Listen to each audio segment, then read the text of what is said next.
నమస్తే, welcome to KK news. నేను Sridevi. AP CM Chandrababu అకస్మాత్తుగా ఢిల్లీ వెళ్తున్నారు. కేంద్ర పెద్దల పిలుపు మేరకు ఆయన హుటాహుటిన ఢిల్లీ బయలుదేరుతున్నారు. మరోవైపు ఉత్తరప్రదేశ్ లో కుంభమేళాలో పాల్గొన్నారు డిప్యూటీ సీఎం పవన్ కళ్యాణ్. కుమారుడితో కలిసి పవిత్ర స్నానాలను ఆచరించారు.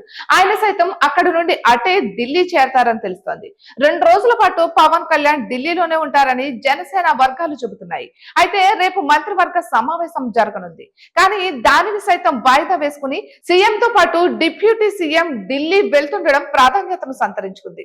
వీరిద్దరూ ప్రధాని మోదీ, కేంద్ర హోంశాఖ మంత్రి అమిత్ షాను కలుస్తారని తెలుస్తోంది. పనిలో పనిగా మిగతా కేంద్ర మంత్రులను కలిసి రాష్ట్ర సమస్యలపై చర్చిస్తారని ప్రచారం జరుగుతోంది.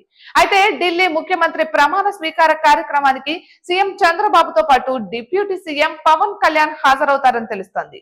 అందుకే హుటాహుటిన వారు ఢిల్లీ బయలుదేరినట్లుగా సమాచారం.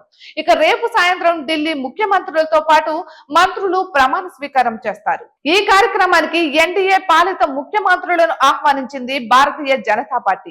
ఎన్డీఏలో జనసేన సైతం కీలక భాగస్వామి కావడంతో ఆ పార్టీ అధినేత పవన్ కళ్యాణ్ సైతం ప్రత్యేక ఆహ్వానాన్ని అందుకున్నారు. అందుకే ఆయన సైతం ఢిల్లీ వెళ్తున్నట్లుగా తెలుస్తోంది. అయితే ఒక రోజు ముందుగానే ఇద్దరు నేతలు ఢిల్లీ వెళ్తుండడం మాత్రం ప్రాధాన్యతను సంతరించుకుంది.